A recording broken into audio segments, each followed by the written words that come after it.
পরবর্তী 6 এপ্রিল থেকে 10 April share market কেমন থাকবে সেটা নিয়ে আজকের আলোচনা। আমরা ইতিমধ্যেই দেখেছি যে ঢাকা স্টক এক্সচেঞ্জের সূচক একটি রেঞ্জের মধ্যে অবস্থান করছে।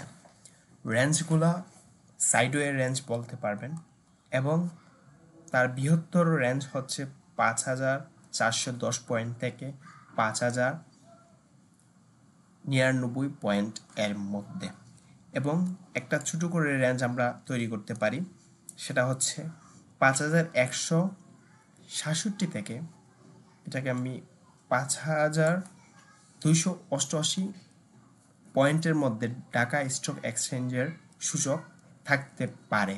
তো আমরা আগামী সপ্তাহে একটা ছোট্ট আমরা 1 আওয়ার চার্টে আশা করতে পারি ছোট একটা আপ ট্রেন্ড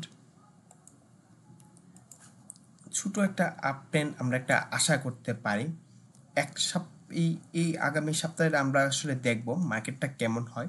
আমরা আশা করতেছি ছোট একটা আপ ট্রেন্ড আসতে পারে, 5,288 পয়েন্টের আসতে পারে।